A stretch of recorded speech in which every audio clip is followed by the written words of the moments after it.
नमस्कार दोस्तों, स्वागत है एक बार फिर आपके अपने YouTube चैनल जीवा स्टडी पर। मैं वरिष्ठ अध्यापक मुकेश कुमार जंगड़ आपका स्वागत करता हूं। तो मैं आपके लिए लेकर आया हूं कलाम माइनर 1 यानी कि कलाम का CET 10+2 का जो माइनर टेस्ट 1 जो इस संडे को आयोजित हुआ था उसका पूरा सॉल्यूशन मैं आपके लिए लेकर आया हूं। अपन जो इस सॉल्यूशन को जो है 3 से 4 क्लासेज में देखेंगे, जिसमें टॉपिक वाइज चलेंगे। और सबसे पहले जो है अपन क्वेश्चन नंबर 1 से 20 तक जो आपके जनरल साइंस के क्वेश्चन आए उनको एकदम डिटेल से देखेंगे। और आज का जो पहला क्वेश्चन है वो है कि निम्नलिखित में से कौन सा बहुलक ताप दृढ़ बहुलक है। ताप दृढ़ बहुलक का मतलब क्या होता है? ताप दृढ़ बहुलक का मतलब हो गया आपका थर्मोसेटिंग प्लास्टिक। मतलब कौन सा जो आपका थर्मोसेटिंग है, थर्मोसेटिंग या ताप दृढ़ कौन सा होता है? जो ताप देने पर या हम कह सकते हैं उष्मा देने पर दृढ़ हो जाए, उष्मा देने पर जो कठोर हो जाता है उसको कहते हैं अपन थर्मोसेटिंग या ताप दृढ़। ठीक है, अब आपको मैं बता दूं इसका जो उत्तर हो जाएगा वो जाएगा ऑप्शन नंबर 3 बेंकेलाइट। क्या हो जाएगा? बेंकेलाइट। इसके अलावा थर्मोसेटिंग के बारे में आपको ध्यान में रखना है, कुछ और उदाहरण मैं बता दूं। उसमें एक आपका है टेरालिन। कौन सा? टेरालिन। ठीक है, टेरालिन के अलावा जो है आपका यूरिया फॉर्मेल्डिहाइड, यूरिया फॉर्मेल्डिहाइड। इसके अलावा जो आपको ध्यान में रखना वो है मेलमाइन फॉर्मेल्डिहाइड, मेलमाइन फॉर्मेल्डिहाइड।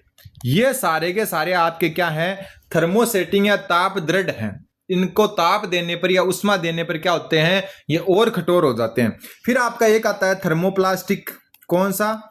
थर्मोप्लास्टिक भी कह सकते हैं इनको, या अपन इसको क्या कह सकते हैं? या अपन कह सकते हैं ताप सुनम्य, ताप सुनम्य। इनमें क्या होता है? थर्मोप्लास्टिक या ताप सुनम्य जो आपके बहुलक होते हैं ये जो है ताप देने पर या उष्मा देने पर थोड़े नरम हो जाते हैं। इसमें पॉलीथीन हो गई, पॉलीविनाइल क्लोराइड जिनको अपन पीवीसी कहते हैं, जो अपने पाइप वगैरह बनते हैं, पॉलीविनाइल क्लोराइड, ये भी क्या होती है? आपकी ताप सुनम्य होती है। पॉलीस्टाइरीन जो है वो भी क्या होता है? आपका ताप सुनम्य या थर्मोप्लास्टिक होता है। इसके अलावा अगर अपन बात करें टेफलॉन, जिससे जो है नॉन स्टिक बर्तन बनाए जाते हैं, वो भी आपका जो है थर्मोप्लास्टिक होता है। इसके अलावा आपका नाइलॉन, जिसमें नाइलॉन 6 और नाइलॉन 6 दोनों हैं। तो उत्तर हो जाएगा इसका ऑप्शन नंबर सी। ऑप्शन में जो बेंकेलाइट है आपका वो थर्मोसेटिंग है, ताप दृढ़ है। बाकी तीनों क्या है आपके? ताप सुनम्य। अब आपका क्वेश्चन नंबर 2, दूसरा क्वेश्चन है कि सूची 1 को सूची 2 से सुमेलित करना है। इधर आपका प्राकृतिक रबड़ दिया हुआ है सबसे पहले, और प्राकृतिक रबड़ का जो घटक होता है उससे अपने को सुमेलित करना है। तो प्राकृतिक रबड़ जो है उसका घटक है 2-मेथिल-1,3-ब्यूटाडाइईन। तो यह आपको ध्यान में रखना है, 2-मेथिल-1,3-ब्यूटाडाइईन जो है आपका वो प्राकृतिक रबड़ का घटक है। फिर अपन बात करें दूसरे की, वो है नियोप्रीन। नियोप्रीन जो है वो किसका घटक है? तो नियोप्रीन जो है इसका घटक आपका 2-क्लोरो-1,3-ब्यूटाडाइईन। मतलब 2 क्लोरो आते ही नियोप्रीन और 2 मेथिल आते ही प्राकृतिक रबड़। बाकी लास्ट में जो एकदम उसी प्रकार से 1,3-ब्यूटाडाइईन है। ठीक, फिर अपन करते हैं बात ग्लिप्टल की। ग्लिप्टल जो आपका वो क्या है? ग्लिप्टल आपका थैलिक अम्ल और एथिलीन ग्लाइकोल का जो है पदार्थ। मतलब थैलिक अम्ल और एथिलीन ग्लाइकोल मिलकर क्या बनाते हैं? ग्लिप्टल बनाते हैं। फिर अपनी बात करते हैं आगे, वो है टेरिलीन की। टेरिलीन किससे मिलकर बना होता है? टेरफेथैलिक अम्ल और एथिलीन ग्लाइकोल से मिलकर। तो जो जिस कलर में लिखा हुआ है उससे क्या है? सुमेलित है। एक बार चैनल पर नहीं तो सब्सक्राइब कर दें, आपको कलाम की टेस्ट सीरीज मिलेगी। और साथ में 4:30 बजे डेली अपनी जो है लाइव क्लास आती है टॉपिक वाइज। ठीक है, और साथ साथ में आपको कलाम की टेस्ट सीरीज भी मिलती रहेगी। तो जो जिस कलर में लिखा हुआ है उससे क्या है? सुमेलित है। अब चलते हैं अपन क्वेश्चन नंबर 3 की तरफ। कार्बन के अपर रूपों के संबंध में निम्नलिखित कथनों पर विचार कीजिए और सत्य कूट की पहचान कीजिए। देखो ये साइंस के 20 क्वेश्चन आए, स्टार्टिंग के 1 से 20 तक वो करेंगे। फिर अपन क्वेश्चन नंबर 21 से आगे जो भी अपना टॉपिक होगा उसको करेंगे। ऐसे करके 4 से 5 क्लासेज में अपन पूरा माइनर टेस्ट 1 देख लेंगे। तो कार्बन के जो अपर रूप है, कार्बन के अपर रूप क्या होते हैं? मुख्य रूप से 3 होते हैं। एक आपका हीरा होता है, एक आपका ग्रेफाइट होता है, और एक होता है आपका फुलेरिन। क्या होता है? फुलेरिन। एक मिनट सही से लिख देता हूं फुलेरिन को मैं। 2 तो ये हो गए। तीसरा जो आपका होता है वो होता है फुलेरिन, फुलेरिन। ठीक है, ये 3 अपरूप होते हैं। यहां पर नहीं दिख रहा तो यहां लिख देता हूं फुलेरिन। ठीक है।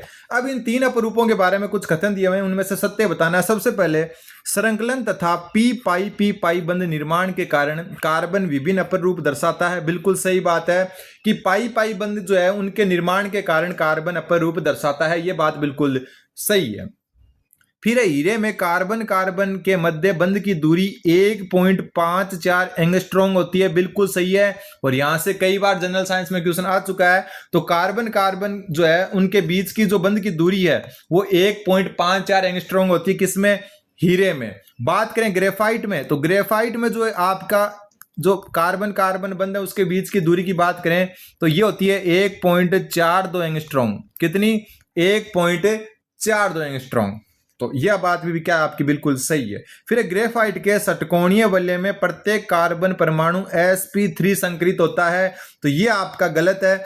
एक बात मैं आपको क्लियर कर दूं कि फुलेरिन 3 होते हैं, जिसमें से आपका जो फुलेरिन है ना, फुलेरिन जो है इसमें होता है आपका sp2, ठीक है। और जो आपका ग्रेफाइट है इसमें भी होता है sp2। ग्रेफाइट में क्या होता है? sp2। तो ये कथन इसलिए गलत हो गया क्योंकि यहां पर sp3 दिया हुआ था, तो ये गलत है। और हीरा जो होता है ना उसमें होता है sp3। तो ये तीनों आपको ध्यान में रखना है कि sp3 सिर्फ हीरे में होता है, फुलेरिन और ग्रेफाइट में sp2 होता है, ठीक है। फिर आपकी जो है C60 की संरचना सोकर बॉल के समान होती है। बिल्कुल C60 क्या है कि ये फुलेरिन है और इसकी संरचना जो होती है आपकी वो सोकर बॉल होता है, इसलिए इसको बक्की बॉल भी कहते हैं। क्या कहते हैं? बक्की बॉल। तो क्वेश्चन आ जाए कि फुलेरिन को जो है C60 को क्या कहते हैं? तो बक्की बॉल या सोकर बॉल कहते हैं। तो ये आपको ध्यान में रखना है। दूसरी बात आपको जो है ध्यान में रखनी है कि जो आपका हीरा है उसमें कार्बन कार्बन के मध्य 109 जो है 0.5 डिग्री का कोण होता है, जबकि ग्रेफाइट में ये कोण जो है ना वो होता है 120 डिग्री का। कितने का? 120 डिग्री का। तो इतनी चीजें आपको जो है ध्यान में रखनी है। तो यहां पर 1, 2 व 4 सही हो गया, ऑप्शन नंबर 2, ठीक है। राजस्थान जी के, इंडिया जी के, इंग्लिश, हिंदी सब करवाई जाएगी आपको, जो भी पेपर 1 में आई है आपके वो सब। तो आप जो है चैनल पर बने रहें। अब आपका क्वेश्चन नंबर 4 है कि निम्नलिखित कथनों पर विचार कीजिए और असत्य कथन बताना है। सबसे पहले, प्रकृति में पाए जाने वाले काले हीरे को कार्बोनेडो कहते हैं। यह बात भी आपको ध्यान में रखनी है कि प्रकृति में जो काले हीरे पाए जाते हैं उनको कार्बोनेडो कहते हैं, ठीक है। हीरे में सी का संकरण sp3 है। अभी ऊपर ही अपन बात करके आए, देखो हीरे में sp3 होता है, बाकी ग्रेफाइट और फुलेरिन में sp2 होता है। तो यह बात भी बिल्कुल सही है, ठीक है। फुलेरिन में 20 फलक पंचकोणीय और 12 फलक षटकोणीय होते हैं। तो देखो फुलेरिन जो होता है उसमें 32 फलक होते हैं। कितने होते हैं? 32 फलक होते हैं। इनमें से 20 तो होते हैं आपके षटकोणीय, उल्टा लिख दिया इन्होंने, 20 षटकोणीय होते हैं और आपके 12 होते हैं पंचकोणीय। 12 होते हैं पंचकोणीय। तो यह बात बिल्कुल गलत है, उल्टा लिख दिया। 12 फलक पंचकोणीय, 20 षटकोणीय। कार्बन का सबसे उष्मागतिकी रूप से स्थायी अपर रूप हीरा ना होकर ग्रेफाइट है। क्या है? सबसे उष्मागतिकी रूप से स्थायी कौन सा अपरूप है? ग्रेफाइट। हीरा जो आपका वो विद्युत का भी क्या होता है? कुचालक होता है, जबकि ग्रेफाइट विद्युत की चालक होती है। तो असत्य हो गया आपका जो है 3 व 4। तो उत्तर हो जाएगा ऑप्शन नंबर 4। ये दोनों लास्ट के क्या हो गए? असत्य। अब आपका क्वेश्चन नंबर 5, फ्रियोन के बारे में निम्नलिखित कथनों पर विचार करो। फ्रियोन क्या होती है? जो आपकी एयर कंडीशनर यानी कि एसी और जो आपकी फ्रिज में काम आती है, एसी और फ्रिज में जो गैस काम आती है उसी को क्या कहते हैं? फ्रियोन कहते हैं। और फ्रियोन के बारे में अपने को बताना है। सबसे पहले, आसानी से द्रवित होने वाली गैस है। बिल्कुल सही है, आसानी से द्रवित होती है इसीलिए फ्रिज में काम में आती है, ठीक है। इसके अलावा ध्यान में रख लेना ये रंगहीन होती है, इसका कोई रंग नहीं होता और ना इसकी कोई गंध होती है, तो ये गंधहीन भी होती है। रंगहीन और गंधहीन होती है। मतलब फ्रियोन अगर लीक भी हो जाए तो अपने को ना तो दिखेगी और ना ही गंध आएगी। फिर ये अत्यधिक क्रियाशील और सक्रिय होती है। तो ये बात बिल्कुल गलत है आपकी, ना तो ये अत्यधिक क्रियाशील होती है ना ही सक्रिय होती है, ठीक है। फिर ये असंक्षारक और अविषैली होती है। बिल्कुल विषैली नहीं होती है। इसके अलावा ध्यान में रख लेना गैर ज्वलनशील होती है। मतलब ये जलती नहीं है, गैर ज्वलनशील। ऐसा नहीं है कि लीक हो गई तो जो आग लग जाएगी। ये अक्रिय विलायक के रूप में होती है। बिल्कुल अक्रिय होती है, सक्रिय नहीं होती है। ऊपर ही अपन बात कर चुके हैं। तो 1, 3, 4 उत्तर हो जाएगा ऑप्शन नंबर 2, क्योंकि अपने को क्या करना था? सत्य कथन बताना था।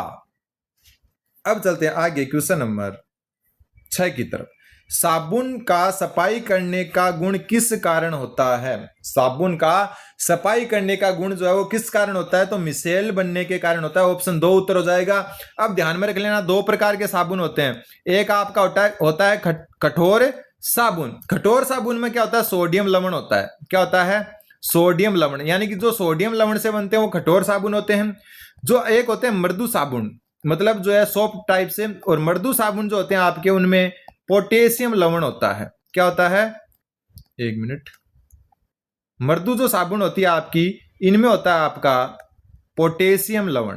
पोटेशियम लवण, तो ये आपको ध्यान में रखना है। तो साबुन का सफाई करने का गुण जो है वो मिसेल निर्माण के कारण होता है। एक कठोर साबुन होता है जिसमें सोडियम लवण होता है, और एक मृदु साबुन होता है जिसमें पोटेशियम लवण होता है। क्वेश्चन नंबर 7, दंत मंजन यानी कि टूथपेस्ट बनाने में कौन सा अपमार्जक प्रयोग किया जाता है? जो अपन घर में टूथपेस्ट यूज करते हैं उनमें कौन सा जो है अपमार्जक जो है प्रयोग किया जाता है? ये एक इंपॉर्टेंट क्वेश्चन है, याद रख लेना।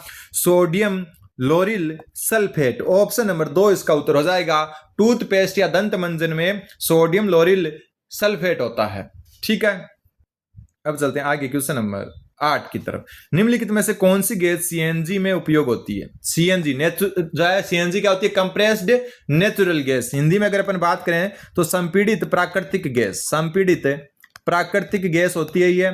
ठीक है, इसका जो मुख्य घटक होता है वो मीथेन होता है, और इसमें जो है 85 से 95% मीथेन होती है। ये भी आपको ध्यान में रखना है। 85 से 95% इसमें क्या होती है? मीथेन होती है। एक होती है आपकी LPG. LPG liquid petroleum gas, या हम कह सकते हैं जो आपकी द्रवित पेट्रोलियम गैस। पेट्रोलियम गैस, इसके अंदर की अगर अपन बात करें, जो एलपीजी है, एलपीजी के घटक कौन कौन से होते हैं? तो इसमें ब्यूटेन प्लस प्रोपेन होते हैं। ब्यूटेन और प्रोपेन होते हैं। तो सीएनजी संपीड़ित प्राकृतिक गैस में मीथेन होता है मुख्य घटक के रूप में, और जो आपकी एलपीजी लिक्विड पेट्रोलियम गैस है उसमें ब्यूटेन और प्रोपेन होता है। ये सारी की सारी क्या होती है? गंधहीन होती है। तो एलपीजी गंधहीन होती है, इसलिए इसमें इथाइल मरकेप्टन जो है मरकेप्टन मिलाया जाता है। ये गैस मिलाई जाती है गंध युक्त करने के लिए। गंध युक्त करने के लिए मतलब जो आपकी खुद एलपीजी होती है ना, उसमें किसी भी प्रकार की कोई गैस जो है कोई गंध नहीं होती है, तो वो लीक हो जाए उसका पता नहीं चलता। तो इसलिए जो है जो किसी भी दुर्घटना से बचने के लिए इसमें इथाइल मरकेप्टन नाम से गैस मिलाई जाती है, जिससे अगर एलपीजी लीक होती है ना तो उसमें अपने को जो है गंध आ जाती है। अब आपका क्वेश्चन नंबर 9, 9वां क्वेश्चन है। कथन दिया हुआ है कि सीएफसी है क्लोरोफ्लोरोकार्बन, यानी कि क्लोरीन कार्बन और फ्लोरीन से बना हुआ है क्लोरोफ्लोरोकार्बन। ठीक है, तो सबसे पहले सीएफसी का उपयोग रेफ्रिजरेटर और एयर कंडीशनर में किया जाता है। अगर हम ऊपर पढ़ के रहे थे ना फ्रियोन, वही चीज है ये। ठीक है, इसका उपयोग रेफ्रिजरेटर और एयर कंडीशनर यानी कि एसी में किया जाता है। बिल्कुल सही बात है। फिर सीएफसी बहुत स्थिर और गैर विषाक्त गैस है। ये क्या है? जहरीली नहीं है। तो ये बात भी क्या है? बिल्कुल सही है। और इसी कारण इसका उपयोग जो है फ्रीज और एसी में किया जाता है, कारण कि स्थिर है, ज्वलनशील नहीं है और गैर विषाक्त है, मतलब कोई भी प्रकार की जहरीली नहीं है। तो इसका उत्तर ऑप्शन नंबर ए हो जाएगा। ए तथा कथन तथा कारण दोनों सही है। कथन और कारण दोनों सही है, तथा कारण कथन का सही व्याख्या करता है। और सीएफसी से क्या होता है? ओजोन को नुकसान होता है। ओजोन परत को नुकसान होता है इसी गैस से, नुकसान। ठीक है, अब चलते हैं अपन क्वेश्चन नंबर 10 की तरफ। 10वां क्वेश्चन आपका, हीलियम, ऑर्गन और अकीरिय गैसों की उपस्थिति में जब ग्रेफाइट को विद्युत आर्क में गर्म किया जाता है तो किसका निर्माण होता है? तो देखो ग्रेफाइट क्या होती है? एक विद्युत का सुचालक होता है। एक तो ये ध्यान में रखना है, किसका? विद्युत का सुचालक। कार्बन का एकमात्र जो है आपका अपर रूप जो विद्युत का सुचालक होता है। क्या होता है? विद्युत का सुचालक होता है। कार्बन का एकमात्र अपर रूप है जो विद्युत का सुचालक होता है। जब इस ग्रेफाइट को जो है हीलियम, ऑर्गन और अक्रिय गैसों को साथ विद्युत आर्क में गर्म किया जाता है, तब निर्माण होता है आपका दूसरे अपर रूप फुलरीन का। किसका? फुलरीन का। ऊपर अपन सब देख के आ चुके हैं हीरा, फुलरीन और ग्रेफाइट को अच्छे तरीके से। और अब चलते अपन आगे क्वेश्चन नंबर 11 की तरफ। उत्प्रेरक परिवर्तित करते हैं। उत्प्रेरक परिवर्तित करते हैं क्या चीज? जो है उत्प्रेरक परिवर्तित करते हैं, तो ये अभिक्रिया की सक्रियण ऊर्जा को परिवर्तित करते हैं। किसको? अभिक्रिया की सक्रियण ऊर्जा को। और उत्प्रेरक का कार्य होता है अभिक्रिया की गति को बढ़ाना, गति को बढ़ाना। और एक चीज ध्यान में रख लेना, उत्प्रेरक स्वयं अभिक्रिया में भाग नहीं लेता, स्वयं अभिक्रिया में भाग नहीं लेता। यह भी आपको ध्यान में रखना है कि उत्प्रेरक स्वयं अभिक्रिया में भाग नहीं लेता है और अभिक्रिया की गति को बढ़ाता है और अभिक्रिया की जो सक्रियण ऊर्जा है उसको परिवर्तित कर देता है। अब आपका क्वेश्चन नंबर 12वां क्वेश्चन है, मैग्नीशियम धातु के लिए निम्नलिखित में से कौन सा कथन गलत है? मैग्नीशियम धातु के लिए निम्नलिखित में से कौन सा कथन गलत है? सबसे पहले ये भाप से क्रिया करके मैग्नीशियम हाइड्रोक्साइड बनाती है तथा हाइड्रोजन गैस निकलती है। बिल्कुल सही बात है, भाप से क्रिया करके क्या बनाती है? मैग्नीशियम हाइड्रोक्साइड और हाइड्रोजन गैस निकलती है। ये ऑक्सीजन की उपस्थिति में चमकीली श्वेत ज्वाला के साथ जलती है। बिल्कुल सही है, मैग्नीशियम धातु को जब जलाया जाता है तो चमकीली श्वेत ज्वाला निकलती है। ये ठंडे पानी से अभिक्रिया करके मैग्नीशियम ऑक्साइड और हाइड्रोजन गैस बनाती है। तो यह आपकी क्या हो गया? गलत हो गया, क्योंकि ठंडे पानी से ये कभी क्रिया करती ही नहीं है। बाकी उपरोक्त में से कोई नहीं होगा नहीं। अब चलते हैं अपन क्वेश्चन नंबर 13 की तरफ। ये थोड़े से साइंस के क्वेश्चन है, आपको हो सकता है थोड़े से क्या लगे, बोरिंग लगे, लेकिन आगे जो अपने क्वेश्चन आने वाले हैं वो अदर आएंगे, जिसमें हिंदी, इंग्लिश, रीजनिंग, मैथ आएगी, जीके आएगा, राजस्थान जीके, इंडिया जीके। ठीक है, क्वेश्चन नंबर 13, औषधि, प्लास्टिक और अपमार्जकों को बनाना किस प्रकार के परिवर्तन का परिणाम है? कोई औषधि, कोई प्लास्टिक और कोई अपमार्जक बनाते हैं, वो किस प्रकार के परिवर्तन का परिणाम है? तो ये आपका रासायनिक परिवर्तन है। ठीक है, इसके अलावा रासायनिक परिवर्तन में और क्या आता है? लोहे पर जंग लगना, लोहे पर जंग लगना। ठीक है, ये भी क्या है? रासायनिक है। इसके अलावा अगर अपन रासायनिक की अगर अपन बात करें तो दूध से दही बनना, दूध से दही बनना। ठीक है, और अगर अपन बात करें तो इसके अलावा लकड़ी का जलना, कोई भी चीज जल रही है, लकड़ी का जलना भी क्या है? रासायनिक है।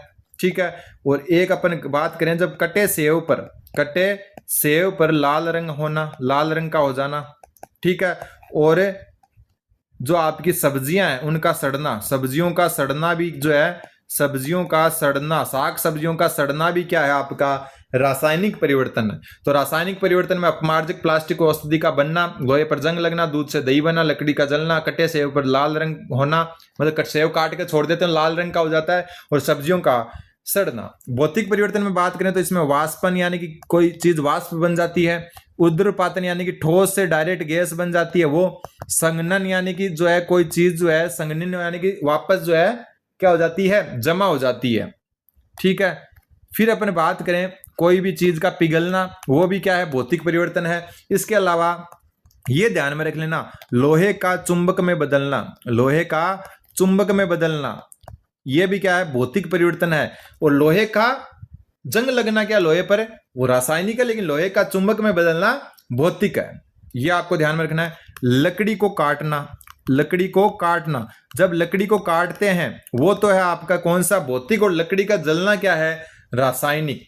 ठीक है, इसके अलावा नमक या शर्करा, नमक या शर्करा जो है आपकी यानी कि चीनी का जल में घुलना, जल में घुलना, ये भी आपका भौतिक परिवर्तन है। अब एक भौतिक और रासायनिक दोनों का उदाहरण अगर अपन बात करें तो मोमबत्ती का जलना, मोमबत्ती का जलना, मोमबत्ती का जलना जो है भौतिक और रासायनिक दोनों है। कारण कि मोमबत्ती जल रही है वो तो क्या हो गया? आपका रासायनिक, और वो मोम पिघल रहा है वो क्या हो गया? भौतिक। तो ये क्या है? दोनों में आता है। क्वेश्चन नंबर 14, एंजाइम होते हैं, एंजाइम क्या होते हैं? सबसे पहले मैं बता दूं, एंजाइम प्रोटीन से बने होते हैं, प्रोटीन से बने होते हैं।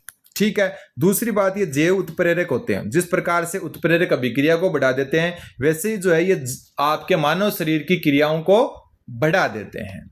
अब चलते हैं आगे क्वेश्चन नंबर 15 की तरफ। सूची 1 को सूची 2 से सुमेलित करना है। ब्लीचिंग पाउडर, ब्लीचिंग पाउडर का फॉर्मूला मैं बता दूं CaOCl2, ये होता है ब्लीचिंग पाउडर। और ये किसके काम आता है? तो ये विरंजनीकरण के यानी कि कपड़े रंगने जो होता है ना उनमें काम आता है।